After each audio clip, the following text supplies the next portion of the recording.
I beg to move that leave be given to bring in a bill to make provision about the evaluation of training about special educational needs and disabilities, initial teacher education, to require training about special educational needs and disabilities for certain persons working in schools as part of their continuing professional development and for connected purposes. Madam Deputy Speaker, every child deserves an inclusive education in an environment that enables them to thrive. Every child should have teachers and support staff that understand their needs and who also have the professional capacity and the skills to care for and teach each child.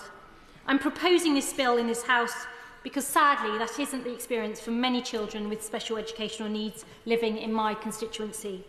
Children in Barking and Dagenham have been let down because of a national SEND system is broken. Across the country, parents are feeling hopeless and teachers are overwhelmed. Madam Deputy Speaker, last night my honourable friend from my neighbouring constituency of Dagenham and Rainham secured an important debate in this House on SEND. She highlighted that in 2022 the request for educational health care plans in Barking and Dagenham doubled, an increase of 4 times the national average. I know central to the Labour government's mission is to improve the life chances of children, regardless of their background or needs. However, without fixing special educational needs support, we cannot achieve that. And so, as the bill sets out, Madam Deputy Speaker, requiring compulsory SEND training for teachers and teaching staff would provide them with the skills they need to educate our children. Currently, initial teacher education and continued professional development programmes have no dedicated SEND training. SEND seminars and sessions are woven into extra curriculum and they fail to give teachers the expertise they need to support SEND children. Often the depth and practical application of existing training is too variable and many teachers feel underprepared. Teachers require professional expertise to effectively provide wraparound support for all children, but instead, currently, children with SEND are forced into an overstretched EHCP process managed by overburdened local authorities because mainstream school support has been stripped away after 14 years, I'm afraid, of the Conservative cuts. Madam Deputy Speaker, when I visit schools and meet parents in my constituency, and I have also recently held a coffee morning that over 100 people attended, I hear the same thing over and over again, that early help makes a big difference. Early help can only happen with appropriately trained teachers, with the skills to identify children in need. Making sure a child receives speech and language support, for example, would, as the evidence overwhelmingly shows, reduce behavioural issues in children with SEND, making a mainstream setting more successful for many children that might otherwise be excluded from school.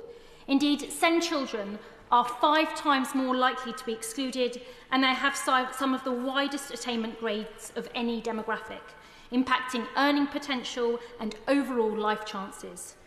It doesn't have to be that way. With more than 50% of students with an EHCP plan in mainstream schools, the current system is letting children down who have special educational needs and disabilities.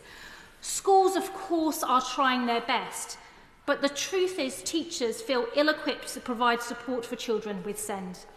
One teacher in Barking and Dagenham told me about the 4-hour training seminar on SEND which they attended, but that was their only training, followed by a sort of get-on-with-it attitude from the education sector.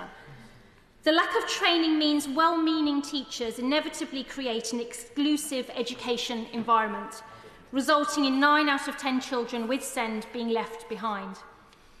This is a 2-tier education system working against our children that have the greatest need.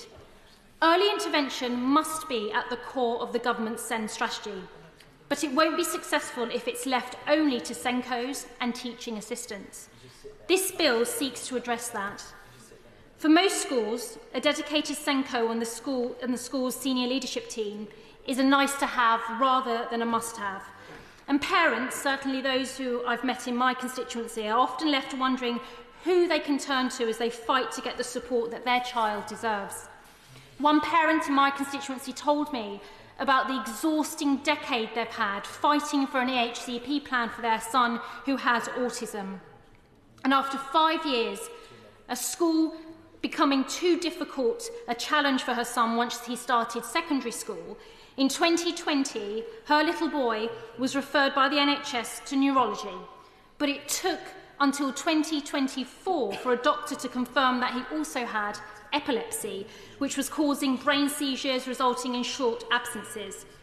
The point here, Madam Deputy Speaker, that the little boy's mother made to me is that her child was clearly struggling at school for years, finding it difficult to focus. That was apparent before a 10-year fight to secure an EHCP for her son, which she only managed to do towards the end of his secondary school. This little boy was in mainstream school for 10 years, being taught by teachers with inadequate SEND training.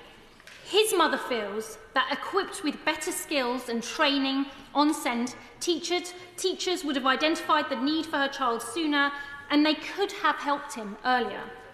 Madam Deputy Speaker, SEND support for children is a complicated picture that requires input from different agencies, and parents must always be at the heart of any discussion and decision about SEND support for their child.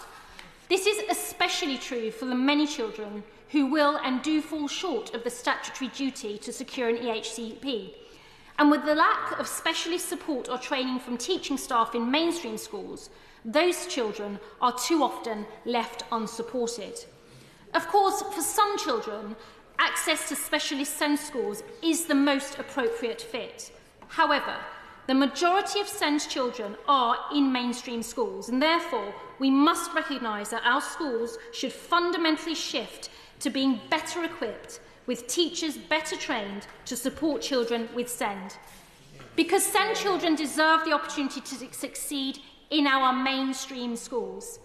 Being a good teacher, and all professionals that look after and teach our children, is a special kind of person. The responsibility they hold is greater than to any individual child. They are helping raise and educate the next generation in our communities and shaping our society. A society, Madam Deputy Speaker, in which I want to see everyone, including those with SEND, thrive in and contribute to. This bill supports teachers to do their job properly. They deserve adequate training to deliver the early help that children with SEND need.